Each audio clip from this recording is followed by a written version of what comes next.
Hello बच्चों, अब आगे बात करते हैं रिफ्लेक्सिव रिलेशन क्या होता है। हम जान रहे हैं कि जब भी कोई रिलेशन डिफाइन होता है वो दो सेट्स में डिफाइन होता है। वो दो सेट्स सेम भी हो सकते हैं, डिफरेंट भी हो सकते हैं। जैसे मैं बोलूं कि कोई रिलेशन डिफाइन है ए टू बी, दो डिफरेंट सेट में, इसका मतलब ये है कि उस रिलेशन का जो डोमेन होगा वो सेट ए से आएगा और को डोमेन सेट बी से आएगा।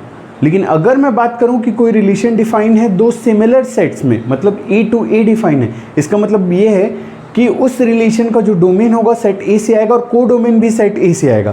समझ में आई बात? अभी मैं जो रिलेशन डिफाइन करने वाला हूँ वो सिमिलर सेट्स में ही डिफाइन करने वाला हूँ। जैसे हम क्या पढ़ने वाले हैं, रिफ्लेक्सिव रिलेशन। हम पढ़ रहे हैं reflexive relation. Reflexive relation, reflexive relation. अब मैं एक रिलेशन डिफाइन कर रहा हूँ R x, y such that x equal to y. ये एक रिलेशन डिफाइन है और ये रिलेशन डिफाइन है ए टू ए। ये ए सेट है जिसके अंदर एलिमेंट है 1, 2, 3। समझ में आई बात? मैं एक रिलेशन डिफाइन किया हूँ R x, y such that x equal to y, और ये ए टू ए डिफाइन है। ये जो रिलेशन डिफाइन है वो ए टू ए डिफाइन है ना, ए टू ए डिफाइन है। ये जो रिलेशन डिफाइन है क्या ए टू ए डिफाइन है। तो देखो ये ऑर्डर्ड पेयर इस रिलेशन में है कब, जब x इक्वल टू वाई है। मतलब इस रिलेशन के ऑर्डर्ड पेयर में जो एलिमेंट्स है उसमें क्या रिलेशन है, x इक्वल टू का क्या रिलेशन है आपस में, इक्वल टू का रिलेशन है ना। अब देखना ये है कि ये जो रिलेशन इक्वल टू का है क्या ये रिफ्लेक्सिव रिलेशन है क्या। मतलब पहले समझते हैं बात को कि रिफ्लेक्सिव रिलेशन होता क्या है। सबसे पहले बात, ये रिलेशन डिफाइन है सेट ए टू ए, तो हम क्या करते हैं, कार्टेशियन प्रोडक्ट निकाल लेते हैं। मतलब ए क्रॉस ए निकाल लेते हैं। ए क्रॉस ए मतलब 1, 2, 3 क्रॉस 1, 2, 3। अब यहाँ से ऑर्डर्ड पेयर आएंगे 1, 1, 1, 1, 1, 2, 1, 3। वैसे ही 2, 1, 2, 2, 2, 3। वैसे ही 3, 1, 3, 2, 3, 3। ये आ गया हमारे पास ऑर्डर्ड पेयर। कार्टेशियन प्रोडक्ट निकाल लिए हम। अब हम जान रहे हैं रिलेशन क्या होता है, relation is a subset of Cartesian product. तो ये हमारे पास क्या आ गए, ऑर्डर्ड पेयर आ गए। अब ये रिलेशन का क्या था, सेट बिल्डर फॉर्म था। अब देखते हैं कि रोस्टर फॉर्म में कौन कौन से ऑर्डर्ड पेयर आएंगे। हमको रिलेशन क्या चाहिए, एलिमेंट्स में, ऑर्डर्ड पेयर में जो एलिमेंट्स है उसके बीच रिलेशन क्या चाहिए, x इक्वल टू वाई वाला रिलेशन है। मतलब हमको ये देखना है कि कौन कौन से ऑर्डर्ड पेयर हैं जिनमें इक्वल टू, मतलब एलिमेंट्स जो हैं वो आपस में इक्वल हैं। कौन कौन से ऑर्डर्ड पेयर हैं, जैसे 1, 1, वैसे ही 2, 2, 3, 3। रिलेशन यही बोल रहा है ना, ये ऑर्डर्ड पेयर। देखो ये ऑर्डर्ड पेयर इस रिलेशन में आएगा कब आएगा, जब x इक्वल टू वाई होगा। मतलब ऑर्डर्ड पेयर में जो एलिमेंट्स हैं उनके बीच रिलेशन क्या है, इक्वल टू का रिलेशन है। तो ये था सेट बिल्डर फॉर्म। अब रोस्टर फॉर्म में जब देखेंगे कि कौन कौन से ऑर्डर्ड पेयर हैं जिनमें इक्वल टू का रिलेशन है आपस में, यहाँ क्या आएगा 1, 1, 2, 2 और 3, 3। तो ये रहा हमारा रोस्टर फॉर्म में। अब देखना ये है, देखो बात क्या है, हमको समझना है कि रिफ्लेक्सिव रिलेशन क्या होता है। तो रिलेशन किस सेट में डिफाइन है, ए टू ए डिफाइन है ना। तो ए सेट के अंदर जितने भी एलिमेंट हैं, ए सेट के अंदर जितने भी एलिमेंट हैं, अगर उनका खुद से रिलेशन हो तब उस रिलेशन को हम बोलेंगे कि वो रिलेशन क्या है, रिफ्लेक्सिव रिलेशन है। बात समझना क्या बोल रहा हूं मैं, कि ये रिलेशन, ये जो इक्वल टू का रिलेशन था, हम चेक कर रहे थे कि ये जो इक्वल टू का यहाँ क्या दिया था, ordered pair x y such that x equal to y. मतलब इक्वल टू का जो रिलेशन था, क्या ये रिलेशन रिफ्लेक्सिव रिलेशन है क्या। तो रिफ्लेक्सिव रिलेशन होता क्या है, जैसे ये रिलेशन को हम क्या किए, रोस्टर फॉर्म में लिख लिए। अब ये रिलेशन किस सेट में डिफाइन है, तो उस सेट के अंदर जितने भी एलिमेंट हैं उसका खुद से रिलेशन होना चाहिए। अगर जितने भी एलिमेंट है उनका खुद से रिलेशन हुआ तब हम उस रिलेशन को क्या बोलेंगे, ये रिलेशन इस सेट के लिए रिफ्लेक्सिव रिलेशन है। बात समझ में आई? जैसे यहाँ ए सेट में एलिमेंट है 1, 2, 3, 1, 2, 3 है ना। क्या हर एक एलिमेंट का खुद से रिलेशन है क्या, मतलब 1, 1, 2, 2, 3, 3 यहाँ हैं, वो सारे ऑर्डर्ड पेयर हैं, हर एक एलिमेंट का खुद से रिलेशन है, हर एक एलिमेंट खुद से रिलेटेड हैं। मतलब ये रिलेशन इस सेट के लिए क्या है, रिफ्लेक्सिव रिलेशन है। इसी को एल्जेब्रिकली हम क्या बोलेंगे, फॉर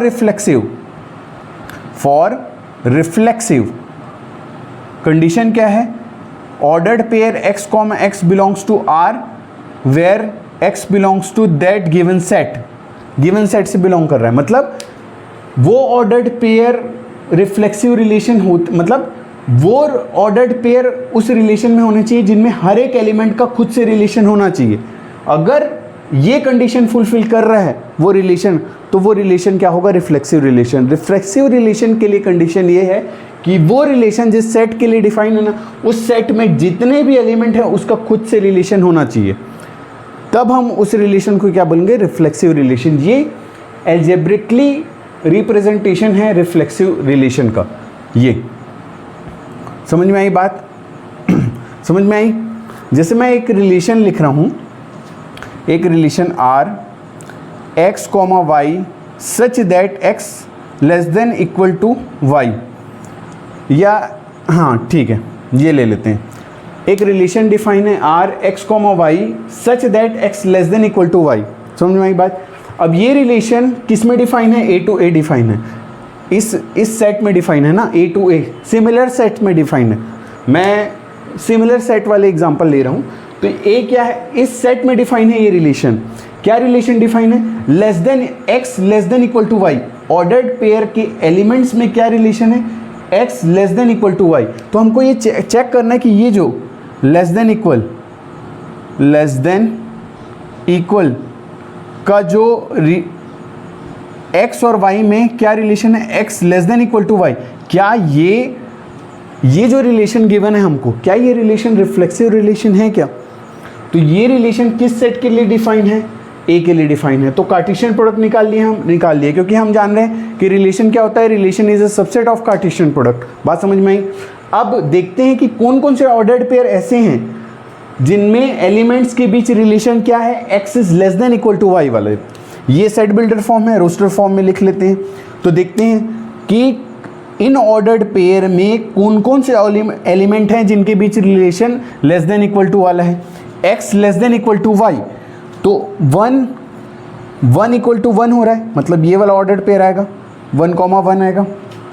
वैसे ही 1 कॉमा 2 आएगा क्या? x less than equal to y, तो लेस देन 1 लेस देन 2 है ना, तो ये ऑर्डर पेयर आएगा 1 कॉमा 2। वैसे ही 1 कॉमा 3 आएगा क्या? 1 कॉमा 3 भी आएगा।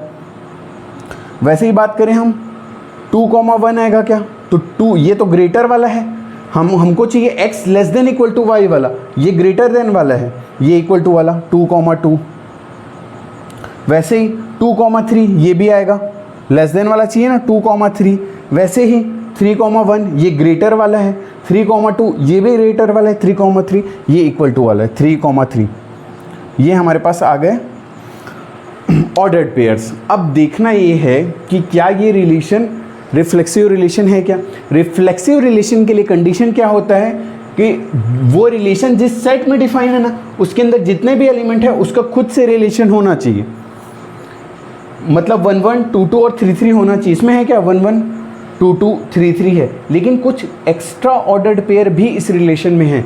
तो क्या इस रिलेशन को हम रिफ्लेक्सिव बोलेंगे क्या? हाँ, इस रिलेशन को हम रिफ्लेक्सिव रिलेशन बोलेंगे, क्योंकि हमको कंडीशन ये है रिफ्लेक्सिव के लिए कि वो जिन सेट में डिफाइन होगा ना, उस सेट के अंदर जितने भी एलिमेंट है उनका खुद से रिलेशन होना चाहिए। वो है ना, उसके अलावा कुछ एक्स्ट्रा ऑर्डर्ड पेयर आ रहे हैं, उससे हमको कोई दिक्कत नहीं है, कोई प्रॉब्लम नहीं है हमको उससे। समझ में आई बात? अगर कुछ एक्स्ट्रा ऑर्डर्ड पेयर आ रहे हैं उससे हमको कोई दिक्कत नहीं है, क्योंकि रिफ्लेक्सिव का जो कंडीशन है x comma x belongs to R, ये वाला कंडीशन फुलफिल कर रहे हैं ना, कर रहे हैं, मतलब ये रिलेशन क्या है? रिफ्लेक्सिव रिलेशन है।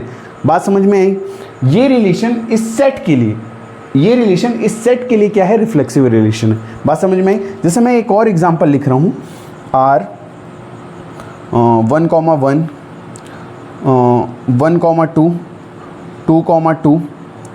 अब क्या ये रिलेशन इस सेट के लिए रिफ्लेक्सिव रिलेशन है क्या? क्या ये रिलेशन इस सेट के लिए रिफ्लेक्सिव रिलेशन है क्या?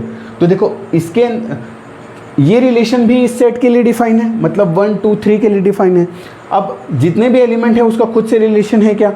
क्योंकि देखो यहाँ 1 2 3 है ना, तो 1 1 2 2 और 3 3 भी होना चाहिए। यहाँ 3 3 नहीं है, यहाँ क्या है? 3 3 नहीं है, क्योंकि जितने एलिमेंट है सबका रिलेशन नहीं है इसमें, वो ऑर्डर्ड पेयर नहीं है, इसलिए ये रिलेशन इस सेट के लिए क्या है? रिफ्लेक्सिव रिलेशन नहीं है।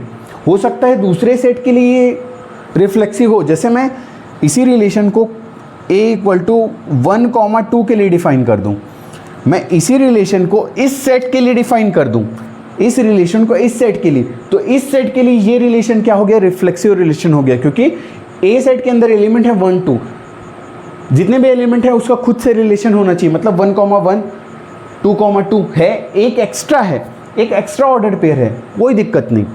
कुछ एक्स्ट्रा ऑर्डर्ड पेयर आ रहे हैं उससे हमको कोई दिक्कत नहीं है, रिफ्लेक्सिव का कंडीशन फुलफिल हो रहा है ना यहाँ, इसलिए ये रिलेशन क्या होगा, इस सेट के लिए क्या है, रिफ्लेक्सिव है।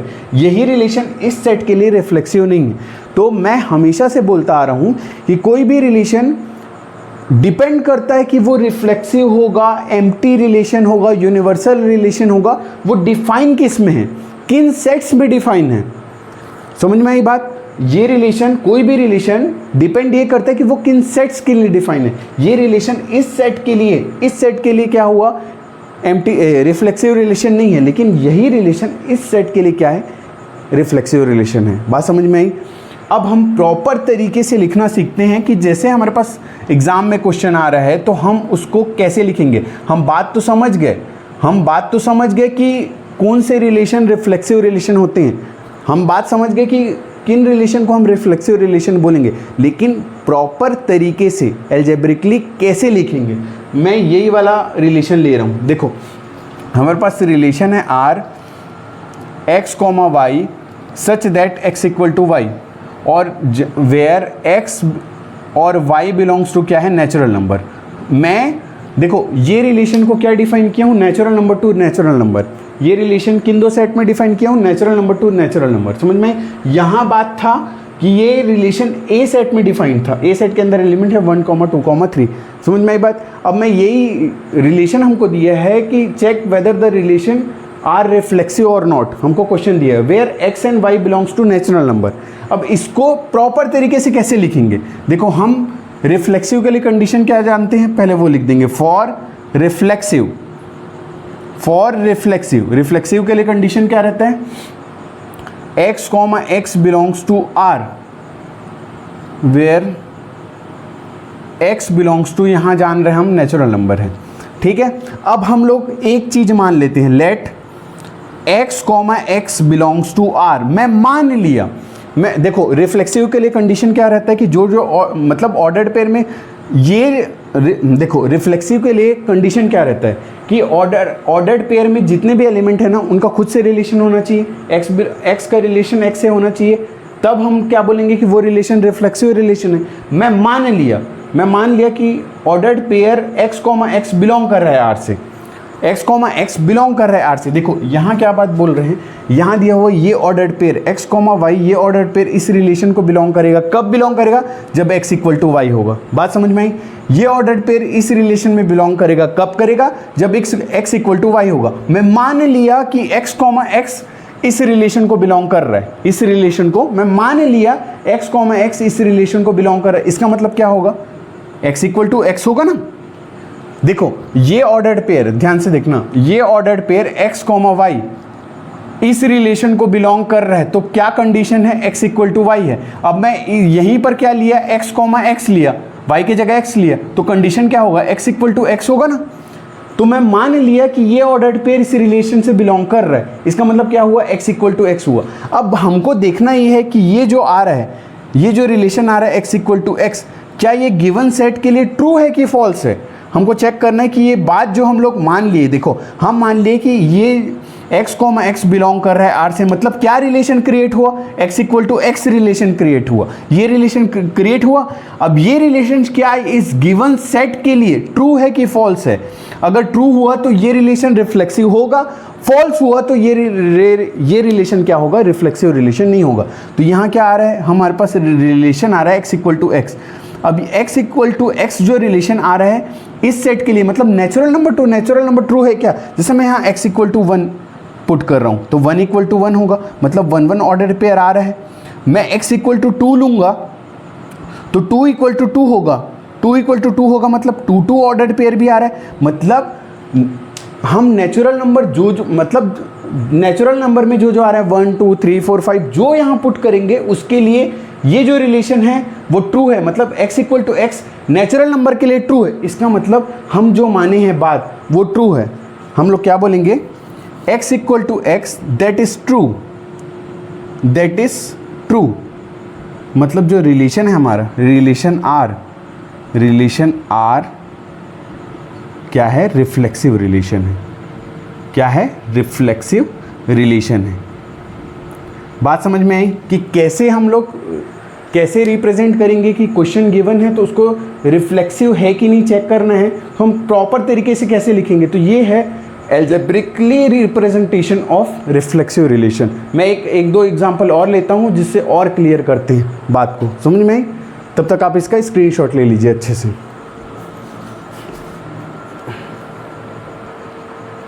चलो बच्चों आगे क्वेश्चन देखते हैं। क्वेश्चन क्या बोल रहा है हमको, check whether the following relation are reflexive और नॉट। ये हमको एक रिलेशन दिया हुआ है x comma y such that x less than equal to y cube. ये एक रिलेशन दिया हुआ है और x और y रियल नंबर से बिलोंग कर रहे हैं। रियल नंबर है ना, ये x रियल नंबर से बिलोंग कर रहे हैं। x और जो y हैं दोनों क्या कर रहे हैं, रियल नंबर से बिलोंग कर रहे हैं, रियल नंबर से। अब हम इसको प्रॉपर तरीके से कैसे सॉल्व करेंगे, देखो हम जान रहे हैं फॉर रिफ्लेक्सिव कंडीशन क्या रहता है, x comma x belongs to r where x belongs to real number, ये रियल नंबर। अब मान लेते हैं हम let x comma x belongs to r, ये x comma x ordered pair इस रिलेशन को बिलोंग कर रहा है, मतलब क्या होगा, x less than equal to x cube होगा। तभी देखो ये ऑर्डर्ड पेयर इस रिलेशन में, ये ऑर्डर्ड पेयर इस रिलेशन को बिलोंग कर रहा है कब, जब x less than equal to y cube है। अब मैं मान लिया कि x कॉमा एक्स इस रिलेशन से बिलोंग कर रहा है, मतलब यहाँ x कर दिया तो ये x हो जाएगा। तो रिलेशन क्या बन रहा है, x less than equal to x cube. अगर ये रिलेशन इस सेट के लिए, अगर ये रिलेशन इस सेट के लिए ट्रू हुआ, दो कंडीशन बनेगा, या तो ट्रू होगा या फॉल्स होगा। अगर ट्रू हुआ तो हम इस रिलेशन को क्या बोलेंगे, इस रिलेशन को इस सेट के लिए बोलेंगे कि ये रिफ्लेक्सिव है। समझ में आई बात। तो देखो x less than equal to x cube है मैं जैसे x इक्वल टू 1 कर रहा हूँ तो 1 less than equal to 1 cube हो रहा है, मतलब 1 1 ऑर्डर्ड पेयर यहाँ प्रेजेंट होंगे। वैसे मैं 2 कर रहा हूँ तो 2 जो होगा, जैसे मैं 1 लिया, x इक्वल टू 1 लिया, मैं x इक्वल टू 1 लिया तो कंडीशन क्या बन रहा है, 1 less than equal to 1 cube.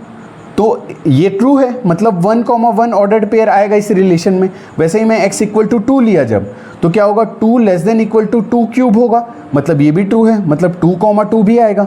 समझ में आई बात। अगर मैं यहाँ देखो यहाँ 1/2 रख रहा हूँ, 1/2 भी तो रियल नंबर है ना, तो मैं 1/2 जब पुट कर रहा हूँ, देखो 1/2 पुट कर रहा हूँ तो 1/2 less than equal to 1/2 whole cube होगा क्या। ये तो गलत बात है ना, ये ग्रेटर है क्या, ये तो लेस होगा ना। समझ में आई बात। तो ये 1/2 ऑर्डर्ड पेयर इसमें प्रेजेंट नहीं होगा, ये बात गलत हो गई। इसका मतलब क्या है, देखो एक ऑर्डर्ड पेयर यहाँ पर एक ऑर्डर पेयर के लिए फेल हो गया ना। ये कंडीशन क्या हो गया, x बिलोंग्स टू क्या है, रियल नंबर है ना। यहाँ नेचुरल नंबर रहता तो चलो ट्रू रहता, लेकिन ये रियल नंबर है, रियल 1/2 भी रियल नंबर है ना। अब मैं बोल रहा हूँ कि 1/2 less than equal to 1/2 cube होगा क्या, ये तो गलत बात है ना, ये तो गलत बात है। इसका मतलब ये है कि 1/2 कॉमा 1/2 ऑर्डर्ड पेयर इस रिलेशन से बिलोंग नहीं करेगा। अगर ये कंडीशन एक भी जगह फेल हो रहा है ना, मतलब ये रिलेशन क्या है, रिफ्लेक्सिव रिलेशन नहीं रह जाएगा। मैं क्या बोला था, किसी रिलेशन को रिफ्लेक्सिव रिलेशन तब बोलेंगे जब वो जिस सेट में डिफाइन है ना, उस सेट के अंदर जितने भी एलिमेंट प्रेजेंट होंगे उसका खुद से रिलेशन होना चाहिए। यहाँ डिफाइन है real number two real number. अब 1/2 रियल नंबर है ना, 1/2 रियल नंबर है तो 1/2 less than equal to 1/2 cube हो रहा है क्या, नहीं हो रहा है। मतलब ये रिलेशन इस सेट के लिए क्या हो रहा है, फॉल्स हो रहा है, ना कि ट्रू हो रहा है। क्या हो रहा है, ये फॉल्स हो रहा है, फॉल्स हो रहा है, फॉल्स हो रहा है। इसका मतलब दैट इज फॉल्स। हम क्या लिखेंगे, ये कंडीशन को क्या बोलेंगे, दैट इज फॉल्स। फॉल्स है मतलब क्या हुआ, given relation is not reflexive. समझ में आई बात। ये था पूरा डिटेल में रिफ्लेक्सिव रिलेशन किसको बोलते हैं। अब नेक्स्ट बात करते हैं सिमेट्रिक रिलेशन क्या होता है और ट्रांजिटिव रिलेशन क्या होता है, डिटेल में पढ़ते हैं। तब तक इसका स्क्रीनशॉट ले लीजिए। चलो बच्चों आगे बात करते हैं सिमेट्रिक रिलेशन क्या होता है। हम बात करते हैं सिमेट्रिक रिलेशन की। सिमेट्रिक रिलेशन, जैसे हमारे पास एक सेट गिवन है A इक्वल टू, इसके अंदर एलिमेंट है A, B, C, ABC इसके अंदर एलिमेंट है। इस सेट में एक रिलेशन डिफाइन है R, जिसके अंदर ऑर्डर्ड पेयर है A, B, इसके अंदर ऑर्डर्ड पेयर है A, B। अगर इस रिलेशन में B, A भी आ जाए, अगर इस रिलेशन में एक ऑर्डर्ड पेयर B, A भी आ जाए तो हम इस रिलेशन को बोलेंगे सिमेट्रिक रिलेशन। क्या बोला मैं, ये रिलेशन इस सेट में डिफाइन है, समझ में आई बात। ये जो R रिलेशन है इस सेट में डिफाइंड है। इस रिलेशन में एक ऑर्डर्ड पेयर आ रहा है A, B, एक ऑर्डर्ड पेयर आ रहा है। अगर इसी रिलेशन में B, A ऑर्डर्ड पेयर आए तो हम इस रिलेशन को बोलेंगे कि ये रिलेशन क्या है, सिमेट्रिक रिलेशन है। सिमेट्रिक रिलेशन होने के लिए ये ज़रूरी है कि अगर उसमें कोई ऑर्डर्ड पेयर आ रहा है तो उसकी मिरर इमेज उसमें होनी चाहिए। अगर उस ऑर्डर्ड पेयर की मिरर इमेज उसमें प्रेजेंट है तो वो रिलेशन सिमेट्रिक होगा। मैं क्या बोला, अगर किसी रिलेशन में कोई ऑर्डर्ड पेयर है और उसकी मिरर इमेज उसमें प्रेजेंट है तब हम बोलेंगे कि वो रिलेशन सिमेट्रिक रिलेशन है। एल्जेब्रिकली इस बात को कैसे लिखेंगे, फॉर सिमेट्रिक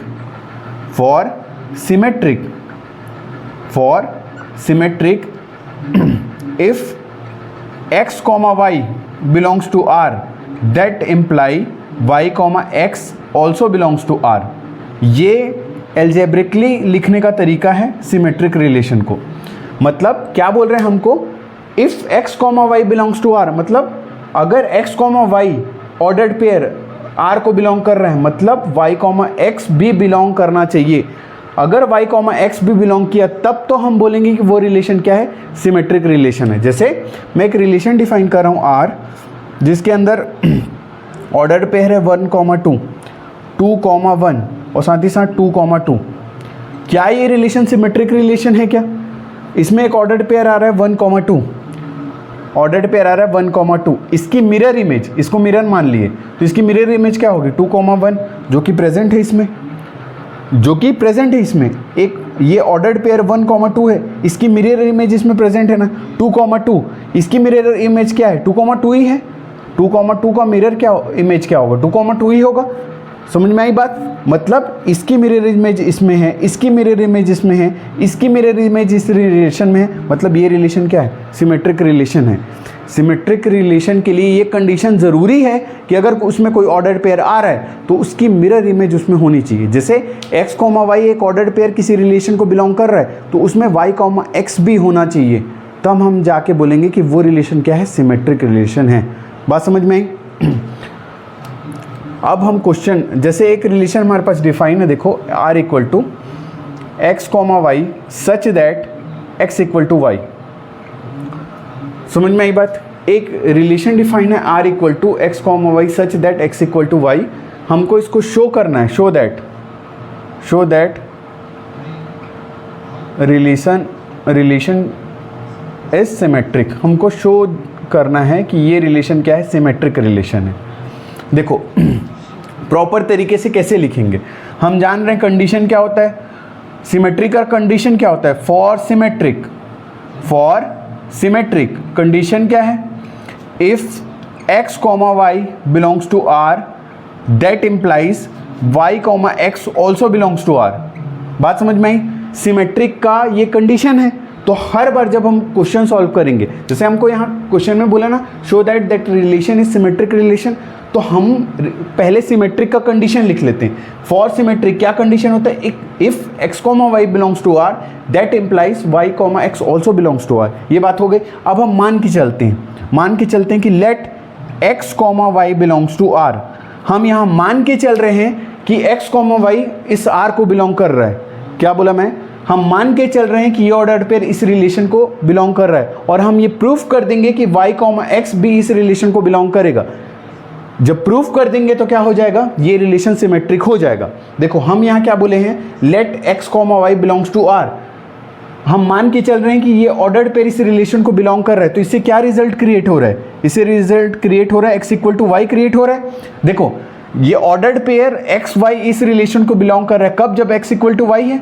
हम मान के चल लिए, देखो हम x, y हम मान के चल लिए ना कि ये इस रिलेशन को बिलोंग कर रहा है, इसका मतलब क्या होगा, x इक्वल टू वाई होगा ना। x इक्वल टू, ये ऑर्डर्ड पेयर इस रिलेशन में आ रहा है, कब आ रहा है, जब x इक्वल टू वाई है ना। तो हम मान के चल लिए कि x, y R को बिलोंग कर रहा है, तो इससे रिजल्ट क्या क्रिएट हो रहा है, x इक्वल टू वाई। अब हमको ये प्रूफ करना है कि y, x भी इस रिलेशन को बिलोंग करेगा। मतलब अब देखो, अगर मैं चाह रहा हूं कि y, x भी इस रिलेशन को बिलोंग करे, इसका मतलब क्या होगा, y इक्वल टू x होगा तभी ना, y इक्वल टू x होगा तभी ना। देखो x y बिलोंग कर रहा है R से, तो रिजल्ट क्या क्रिएट हो रहा है, x इक्वल टू वाई। अब हमको चाहिए कि y x को भी इस रिलेशन को बिलोंग करेगा, तो क्या y इक्वल टू x होना चाहिए। तो क्या मैं इस रिजल्ट से, देखना, क्या मैं इस रिजल्ट से y इक्वल टू x लिख सकता हूँ क्या, अगर लिख सकता हूँ तो लिखूंगा, नहीं लिख सकता हूँ तो नहीं लिखूंगा। इसका मतलब क्या है, यहाँ से मैं क्या y इक्वल टू x लिख सकता हूँ क्या। तो देखो x इक्वल टू y है, तो मैं y इक्वल टू x लिख सकता हूँ ना, मैं y इक्वल टू x लिख सकता हूँ ना। अगर y इक्वल टू x है, y इक्वल टू x है, इसका मतलब क्या होगा, y, x बिलोंग करेगा। तो मैं यहाँ से क्या बोलूँगा कि y, x also belongs to R, y, x also belongs to R। इसका मतलब क्या है कि ये जो रिलेशन है वो क्या है, रिलेशन जो R है, R क्या है, R रिलेशन, सॉरी ये relation R is symmetric, relation R is symmetric. बात समझ में आई, कैसे लिखना है। देखो हम यहाँ क्या किए, सिमेट्रिक का कंडीशन लिखे, if x, y belongs to R then y, x also belongs to R, ये कंडीशन लिख दे। उसके बाद हम ऑर्डर्ड पेयर x y मान के चले, हम लोग मान लिए कि x, y belongs to R। हम एक ऑर्डर्ड पेयर माने x, y इस R को बिलोंग कर रहा है, और इससे प्रूफ करना है हमको कि y, x भी R को बिलोंग करेगा। तो देखो x, y belongs to R है, तो इससे रिजल्ट क्या क्रिएट हो रहा है, x इक्वल टू वाई। अब क्या इस रिजल्ट से मैं y इक्वल टू x लिख सकता हूँ क्या, अगर y इक्वल टू x लिख सकता हूँ, इसका मतलब y, x भी बिलोंग करेगा R से। मतलब एक ऑर्डर्ड पेयर की मिरर इमेज भी उस रिलेशन में प्रेजेंट है, मतलब ये रिलेशन क्या हुआ, सिमेट्रिक हुआ। बात समझ में आई। एक और रिलेशन देखते हैं, देखो एक और रिलेशन देखते हैं। एक रिलेशन गिवन है हमारे पास R x, y such that x is less than equal to y cube. अब हमको इसको दिखाना है कि relation is not symmetric, not symmetric, ये रिलेशन सिमेट्रिक नहीं है, ये हमको दिखाना है। समझ में आई बात। तो देखो सबसे पहले सॉल्यूशन की बात करें, क्या लिखते हैं हम लिखते हैं फॉर सिमेट्रिक। क्या लिखते हैं हम, फॉर सिमेट्रिक। हम सिमेट्रिक का कंडीशन क्या जानते हैं, if x y belongs to R that implies y x also belongs to R. ठीक है, यहां तक समझ में आ गया बात। अब क्या करेंगे हम मान लेते हैं let x, y belongs to R. हम मान के चले कि एक्स वाई बिलोंग कर रहा है, तो क्या रिजल्ट क्रिएट होगा। देखो एक्स, वाई इस रिलेशन को बिलोंग कर रहे हैं, इसका मतलब क्या है, x less than equal to y cube है ना। हम लोग मान लिए कि x, y belongs to R, तो दैट इम्प्लाइज क्या रिजल्ट क्रिएट हो रहा है, x less than equal to y cube. अब क्या मैं इस रिजल्ट से, देखो ध्यान से सुनना, क्या मैं इस रिजल्ट से y less than equal to x cube लिख सकता हूं क्या। अगर ये बात लिख सकता हूं तो क्या होगा, y, x भी बिलोंग करेगा। देखो ध्यान से समझना क्या बोल रहा हूं। देखो मैं यहां बोल रहा हूं कि ये एक्स वाई ऑर्डर्ड पेयर इस रिलेशन को बिलोंग कर रहा है, तो क्या रिजल्ट क्रिएट हो रहा है, x less than equal to y cube. अब यही एक्स वाई की जगह मैं वाई एक्स करूंगा बिलोंग, तो इसके लिए कंडीशन क्या चाहिए, y less than equal to x cube चाहिए कि नहीं। तो क्या मैं इस रिजल्ट से ये लिख सकता हूं क्या, अगर ये ट्रू हुआ, अगर मैं ये लिख सकता हूं, तब तो ये रिलेशन क्या होगा, तब तो ये रिलेशन सिमेट्रिक होगा। अगर ये बात नहीं लिख सकते, इसका मतलब y, x बिलोंग नहीं करेगा। तो चेक करते हैं क्या होगा। ये रिलेशन डिफाइंड है real number two real number, समझ में आई बात। अब मैं यहां हम जान रहे हैं कि 1 less than equal to 3 cube हो रहा है। हम जान रहे हैं कि मैं एक ऑर्डर्ड पेयर लिया, मैं एक ऑर्डर्ड पेयर 1, 3 लिया, ठीक है।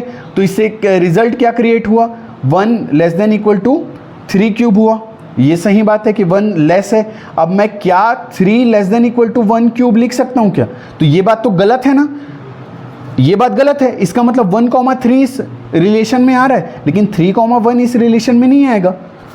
3,1 इस रिलेशन में नहीं आएगा, मतलब ये रिलेशन सिमेट्रिक नहीं होगा। तो मैं इस रिजल्ट से ये रिजल्ट तो लिख ही नहीं लिख सकता, ये बात नहीं लिख सकता। तो ये बात नहीं लिख सकता, इसका मतलब क्या होगा? y, x not belongs to r। इसका मतलब r is not symmetric, r is not symmetric. बात समझ में आई? पूरा बात क्लियर हुआ? हम यहाँ क्या किए, हमको ये रिलेशन को प्रूफ करना था कि ये रिलेशन सिमेट्रिक रिलेशन नहीं है। तो सिमेट्रिक रिलेशन नहीं है, इसके लिए हम लोग क्या किए, फॉर सिमेट्रिक कंडीशन लिखे फिर कि if x, y belongs to r that implies y, x also belongs to r। अब हम लोग मान के चले कि एक ऑर्डर्ड पेयर x, y है, वो इस रिलेशन को बिलोंग कर रहा है। तो क्या रिजल्ट क्रिएट हुआ? x less than equal to y cube, ये रिजल्ट क्रिएट हुआ। अब इस रिजल्ट से क्या मैं y less than equal to x cube लिख सकता हूँ क्या? अगर लिख सकता हूं तो मतलब y, x बिलोंग करेगा। लेकिन हम जान रहे हैं कि देखो ये रिलेशन डिफाइन है real number two real number.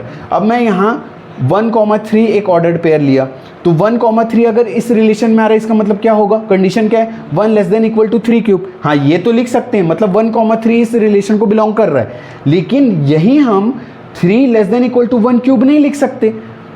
अगर हम ऐसा नहीं लिख सकते, मतलब 3,1 इस रिलेशन को बिलोंग नहीं करेगा, मतलब 3,1 बिलोंग नहीं करेगा, मतलब इसकी मिरर इमेज इसमें नहीं है रिलेशन में, मतलब ये रिलेशन सिमेट्रिक नहीं है। बात समझ में आई पूरी? पूरा क्लियर हुआ सिमेट्रिक रिलेशन कब, किस रिलेशन को हम सिमेट्रिक रिलेशन बोलेंगे, कैसे क्वेश्चन प्रॉपर तरीके से सॉल्व करेंगे। समझ में आई बात? अब नेक्स्ट चलते हैं ट्रांजिटिव रिलेशन के लिए। तब तक आप स्क्रीनशॉट ले लीजिए।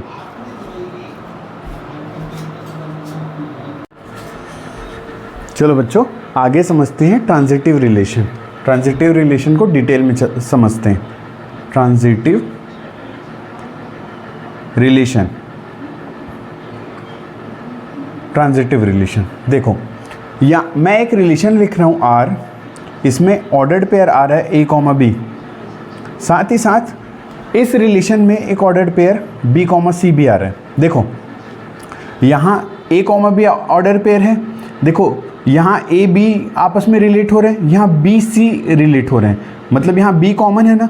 अगर किसी तरह का तरीके से अगर A, B इसमें प्रेजेंट है और B, C भी प्रेजेंट है, इस रिलेशन में ये ऑर्डर्ड पेयर आ रहे हैं। अगर साथ ही साथ इस रिलेशन में, क्योंकि देखो यहाँ A, B से रिलेट हो रहा है और B, C से रिलेट हो रहा है, किसी तरीके से A, C से रिलेट हो जाए, मतलब अगर ये दोनों ऑर्डर्ड पेयर आ रहे हैं इस रिलेशन में, साथ ही साथ A, C भी इस रिलेशन में आ जाए, तो इस रिलेशन को हम ट्रांजिटिव रिलेशन बोलेंगे। एल्जेब्रिकली इस बात को क्या बोलेंगे? इफ, देखो if x, y belongs to R, साथ ही साथ y, z belongs to R, that imply x, z belongs to R। अगर किसी रिलेशन में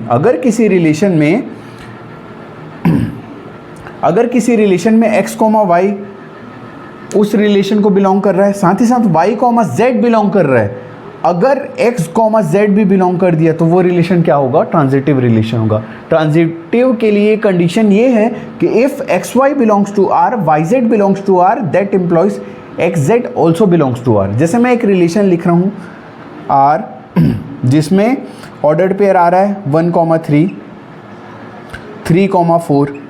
देखो अब यहाँ पर बात करें हम, देखो इस रिलेशन में ऑर्डर्ड पेयर आ रहे हैं 1,3, 3,4। यहाँ 1, 3 से रिलेट हो रहा है, 3, 4 से रिलेट हो रहा है, मतलब इफ़ वाला कंडीशन है ना, इफ़ वाला कंडीशन एप्लीकेबल है। 1, 3 से रिलेट हो रहा है, 3, 4 से रिलेट हो रहा है। तो इफ़ अगर ऐसा कंडीशन है, अगर ये बात है, तो देन भी होना चाहिए, ये भी होना चाहिए। मतलब 1,3 प्रेजेंट है, 3,4 प्रेजेंट है, तो अगर इसमें 1,4 भी प्रेजेंट होता तो इस रिलेशन को हम ट्रांजिटिव बोलते। अब ये रिलेशन ट्रांजिटिव है क्या? नहीं है, ये रिलेशन ट्रांजिटिव नहीं है। जैसे मैं एक और रिलेशन की बात करूँ, R इक्वल टू एक रिलेशन है जिसमें 1,3 आ रहा है, 3,4 आ रहा है, साथ ही साथ 5,6 आ रहा है। अब बात करें इस रिलेशन की, क्या ये रिलेशन ट्रांजिटिव रिलेशन है क्या? क्या ये रिलेशन ट्रांजिटिव रिलेशन है क्या? देखो इसमें 1,3 आ रहा है, यहाँ 1 3 से रिलेट हो रहा है, 3 4 से रिलेट हो रहा है, किसी तरीके से 1 4 से रिलेट हो जाता तो ये रिलेशन क्या हो जाता, ट्रांजिटिव हो जाता। अगर हम इसी रिलेशन में एक काम करते हैं, हम 1,4 भी डाल देते हैं, तो क्या ये रिलेशन ट्रांजिटिव रिलेशन होगा क्या ये रिलेशन ट्रांजिटिव रिलेशन होगा क्या? देखो इफ़ वाली बात यहाँ आ रही है, देखो इफ़ वाली बात आ रही है ना, 1,3 यहाँ प्रेजेंट है, यहाँ 1 3 से रिलेट कर रहा है, 3 4 से रिलेट कर रहा है, और 1 4 से रिलेट करना चाहिए क्या? देखो ये इफ़ वाला कंडीशन है, ये इफ़ वाला है।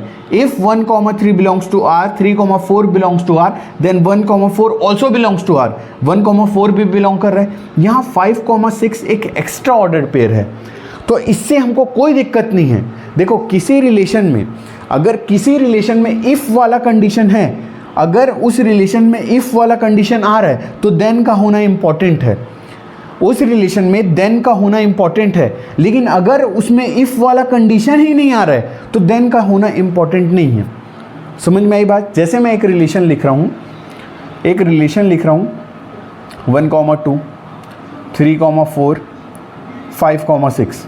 अब बात करते हैं कि क्या ये रिलेशन ट्रांजिटिव रिलेशन है क्या ये रिलेशन ट्रांजिटिव रिलेशन है क्या? देखो यहाँ ऑर्डर्ड पेयर है 1,2, यहाँ 1 2 से रिलेट हो रहा है, 2 किसी और से रिलेट हो रहा है क्या? नहीं हो रहा है। 3,4 है, यहाँ 4 किसी और से रिलेट हो रहा है क्या? नहीं हो रहा है। 5,6 ऑर्डर पेयर है, 6 किसी और से रिलेट हो रहा है क्या? नहीं हो रहा है। मतलब यहाँ इफ़ वाला कंडीशन ही नहीं आ रहा है, यहाँ इफ़ वाला कंडीशन ही नहीं आ रहा है, तो देन की बात ही नहीं है। इसका मतलब ये है कि ये रिलेशन ट्रांजिटिव रिलेशन है। बात समझ में आई? क्या बोला मैं? बात समझ में आई ना? देखो ये रिलेशन को हम क्यों, ये ट्रांजिटिव रिलेशन है, ये रिलेशन ट्रांजिटिव रिलेशन है, तो क्यों ट्रांजिटिव रिलेशन बोले इस रिलेशन को? क्योंकि देखो यहाँ इफ़ वाला बात ही एप्लीकेबल नहीं हो रहा है। देखो ट्रांजिटिव का कंडीशन क्या है? If x, y belongs to R, y, z belongs to R, that implies x, z also belongs to R। मतलब अगर ये दोनों ऑर्डर्ड पेयर उस रिलेशन में प्रेजेंट हैं, इफ़ अगर ये हैं तो इसका होना ज़रूरी है, एक्स जेड का होना ज़रूरी है। अगर इफ़ वाला ही कंडीशन नहीं होता है तो एक्स जेड तो एग्जिस्ट नहीं करता, मतलब ज़रूरी नहीं है।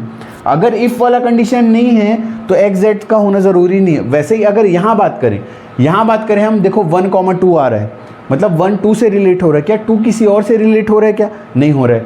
वैसे ही 3,4 है, 3 4 से रिलेट हो रहा है, 4 किसी से रिलेट हो रहा है क्या? नहीं हो रहा है। वैसे ही 5,6 है, 5 6 से रिलेट हो रहा है, 6 किसी और से रिलेट हो रहा है क्या? नहीं हो रहा है। मतलब इफ़ वाला कंडीशन ही नहीं आ रहा है, यहाँ इफ़ वाला कंडीशन नहीं आ रहा है तो देन का होना ज़रूरी नहीं है। मतलब ये रिलेशन क्या है? ट्रांजिटिव रिलेशन है। बात समझ में आई? देखो एक क्वेश्चन लेते हैं हम, R = x, y such that x = y, where x and y belongs to real number. समझ में आई बात? अब इसको हमको दिखाना है, शो करके दिखाना है कि क्या ये रिलेशन ट्रांजिटिव है क्या, चेक करना है। मतलब इस रिलेशन को चेक करना है, क्या ये रिलेशन ट्रांजिटिव रिलेशन है क्या। बात समझ में आई? प्रॉपर तरीके से एल्जेब्रिकली कैसे लिखेंगे इसको, उसको देखते हैं हम लोग। सॉल्यूशन, हम कंडीशन क्या जान रहे हैं? फॉर ट्रांजिटिव क्या जान रहे हैं हम लोग? If x, y belongs to R, y, z belongs to R, that implies x, z also belongs to R। ये हो गया हमारा ट्रांजिटिव का कंडीशन। अब मान के चल रहे हैं हम लोग, हम मान के चल रहे हैं x, y belongs to R। मैं मान लिया कि x, y ऑर्डर्ड पेयर इस रिलेशन को बिलोंग कर रहा है। देखो ध्यान से समझना, यहाँ ऑर्डर्ड पेयर x, y, ये ऑर्डर्ड पेयर इस रिलेशन में आ रहा है। कब आ रहा है? जब x = y है ना। मैं मान लिया x, y belongs to R है, तो यहाँ से रिजल्ट क्या क्रिएट होगा? x = y होगा, यहाँ से x = y होगा। इक्वेशन नंबर 1 दे देते हैं इसको। बात समझ में आई? मैं मान लिया x, y इस रिलेशन को बिलोंग कर रहा है। इसका मतलब क्या होगा? इसका मतलब होगा x = y होगा ना, ये इक्वल टू है x = y होगा ना, क्योंकि हम जान रहे हैं ये ऑर्डर्ड पेयर इस रिलेशन में आएगा। कब आएगा? जब x = y। मैं मान लिया कि ये ऑर्डर्ड पेयर इस रिलेशन में है, इसका मतलब क्या होगा? x = y हो ये। अब साथ ही साथ एंड मैं मान लिया y, z also belongs to R। देखो यहाँ x, y इस रिलेशन में था, कैसे था, x इक्वल टू वाई था करके। अब मैं मान लिया y comma z belongs to R है, तो y इक्वल टू जेड होगा ना, y इक्वल टू जेड होगा ना। यहाँ हम बोले कि x comma y belongs to R, तो क्या रिजल्ट क्रिएट हो रहा है, x equal to y create हो रहा है। अब मैं इसी ऑर्डर्ड पेयर की जगह मैं y कॉमा जेड ले लेता हूँ ना, तो x की जगह y आएगा, x की जगह y आएगा और y की जगह क्या आएगा, z। तो ये रिजल्ट क्रिएट होगा ना। अगर वाई जेड बिलोंग कर रहा है इस रिलेशन से, तो क्या रिजल्ट क्रिएट होगा, y इक्वल टू जेड होगा ना। तो मैं y इक्वल टू जेड लिखा, ये हो गया इक्वेशन नंबर 2। अब इक्वेशन 1 और 2 से हम क्या x इक्वल टू जेड लिख सकते हैं क्या इक्वेशन 1 और 2 से जो हम माने हैं वहां से x इक्वल टू जेड लिख सकते हैं क्या। अगर x equal to Z result आ गया, इसका मतलब क्या होगा, इसका मतलब ये होगा कि x comma z belongs to R हो जाएगा। बात समझ में आई। देखो यहां मैं माना कि मान लिया x comma y belongs to R, तो रिजल्ट क्या क्रिएट हुआ, x इक्वल टू वाई। अब मैं एक और ऑर्डर्ड पेयर माना कि y comma z also belongs to R, तो क्या रिजल्ट क्रिएट हुआ, y इक्वल टू जेड। अब यहां से अगर मैं कहीं से बता पाऊं, इन दोनों रिजल्ट से मैं बता पाऊं कि x इक्वल टू जेड है, x इक्वल टू जेड है, तो x इक्वल टू जेड अगर रिजल्ट क्रिएट हो गया, इसका मतलब क्या होगा कि x z also belongs to R हो जाएगा। तो क्या मैं इक्वेशन 1 और 2 का यूज करके x इक्वल टू जेड लिख सकता हूं। हाँ लिख सकते हैं, वो तो दिख रहा है। हम लिखते हैं फ्रॉम इक्वेशन 1 एंड 2। मैं एक बार चेक कर लेता हूं ये कैमरे में आ रहा है कि नहीं। हाँ आ रहा है। फ्रॉम इक्वेशन 1 एंड 2, देखो यहाँ क्या बात है, यहाँ x इक्वल टू वाई है। देखो इक्वेशन 1 और 2 से देखो क्या दिया है, x इक्वल टू वाई है और y इक्वल टू z है। देखो x y के इक्वल है, y z के इक्वल है, तो x तो z के इक्वल हुआ ना। फ्रॉम इक्वेशन 1 एंड 2 हम लोग क्या बोल सकते हैं, हम लोग बोल सकते हैं कि x इक्वल टू z, देखो x इक्वल टू वाई है, y इक्वल टू z है, x इक्वल टू वाई है, y इक्वल टू z है, तो x तो डायरेक्ट इक्वल हो गया z के। तो क्या रिजल्ट क्रिएट हुआ, x equal to z. x equal to z हो गया, इसका मतलब क्या हो गया, x comma z also belongs to R. मतलब रिलेशन जो r है वो क्या है, ट्रांजिटिव रिलेशन। ट्रांजिटिव रिलेशन, बात समझ में आई। पूरा कॉन्सेप्ट क्लियर ट्रांजिटिव का। किन रिलेशन को हम ट्रांजिटिव बोलेंगे, मतलब हम रिफ्लेक्सिव रिलेशन, सिमेट्रिक रिलेशन और ट्रांजिटिव रिलेशन को डिटेल में पढ़ लिए। अब आगे हम क्या करेंगे, क्वेश्चन करेंगे। एक और रिलेशन है, इक्विवेलेंट रिलेशन को और पढ़ लेते हैं। उसके बाद हम एक्सरसाइज 1.1 के पहले एग्जाम्पल्स करेंगे, उसके बाद एक्सरसाइज में आएंगे। तब तक आप इसका स्क्रीनशॉट ले लीजिए।